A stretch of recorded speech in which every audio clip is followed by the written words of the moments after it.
Welcome to Frequently Speaking. This is your host, Maxwellness. Now, here on this podcast, we're going to start to break down words that we speak outwardly and how their vibrations create what we frequently see. Now, in today's episode, we're going to delve into Soul Proprietor. The emptiness of humans that lies between the vibrating atoms of the materialized matter is the very space looking to be attained by universal forces. Binding humans to the physical state of this realm by constructed time and using it to control the value of life, which is everlasting, as the Most High.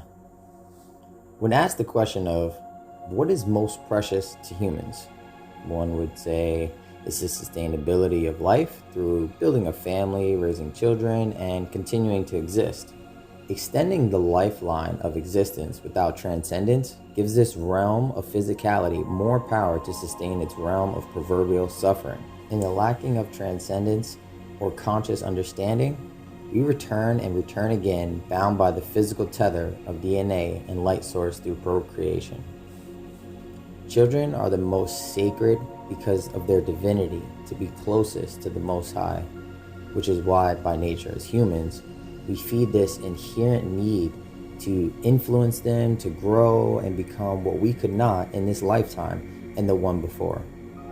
Our children are reflections of us echoed into the future from the wake of our existence. In respect to metaphysics, it is stated that the continuum of existence is based on opportunity, and the more gradient opportunity created, the longer the life can be.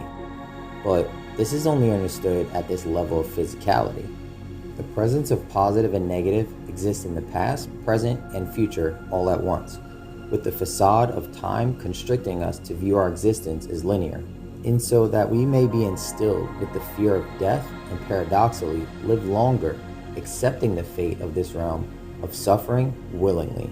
This realm takes us further and further from our source, with the inherent need to control our life's existence through preservation.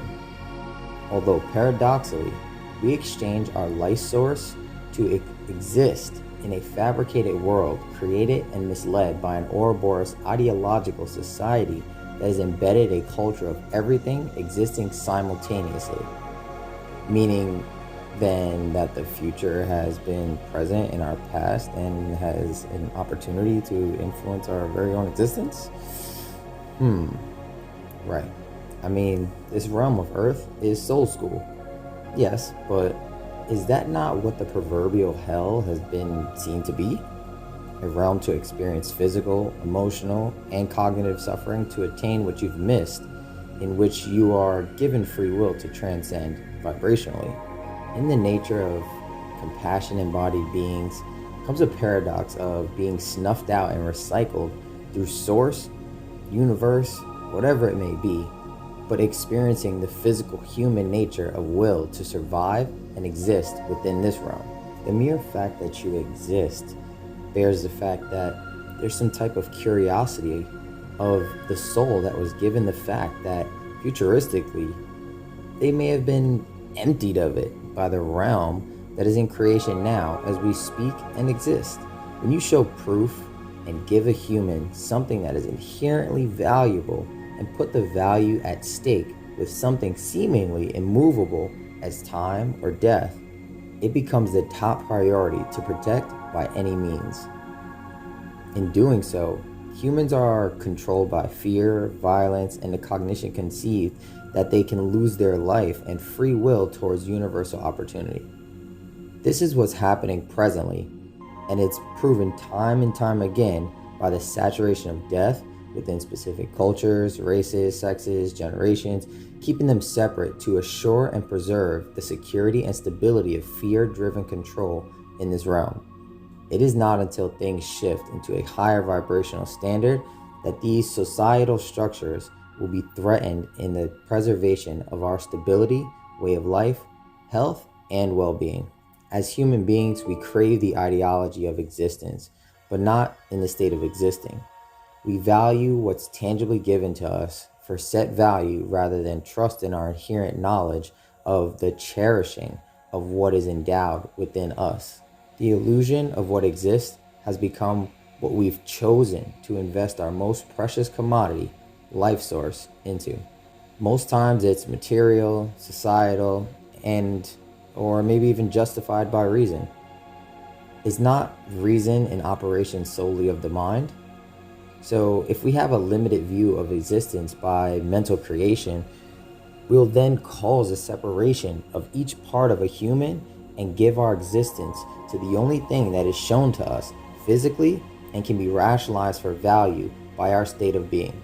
As the soul, intangible but ever more powerful, was given innately and invisibly to encourage and remember the belief in the light creation of what cannot be conceived by a human eye, it was only with the third and also invisible that we were given the power to see in all that is intangible within us. An externally derived world will forever be blind to the attuned, which is why quotations like "sleep is the cousin of death" exist, being that death is not the end-all be-all, but the mere return to all that is once was and will forevermore be, while sleep is just an insightful peek into it. Though, if we do not serve our purpose here, to balance the duality of the dark and the light, and overcome, lest we all return perpetually until our will is fulfilled. I would like to think that many creatures have been created, but none like humans. With all our ways of being and having the ability to embody traits and be, but we are so compelled by worldly happenings and effects to our finely tuned vessels to believe that our Creator has encountered the most beloved as a galactic attraction to be witnessed from higher realms as fractal programs within a universal shift of existence and transcendence. Come on. This is why entertainment is so captivating to most, because on a microcosm, there's a resonance to the familiarity of the innate truth behind the knowledge. It's just dressed up eloquently enough so that the magic is visualized but never realized. Everything that is in between your atoms, all that emptiness, the nothingness, deep down between each mineral, each compound, every last part of your cosmic being, that empty black hole of nothing and everything, is where your soul proprietor lives. Remember, everything that you do is an experience, and every experience matters in what you do. And that is the matter that is materialized around the soul proprietor that is you. If you like this episode and would like to explore more perspectives like this with me as we get a bit more intimate and intricate look into our internal vibrations, be sure to tune in to next week's episode and subscribe for more. Until then, keep frequently speaking what you frequently see.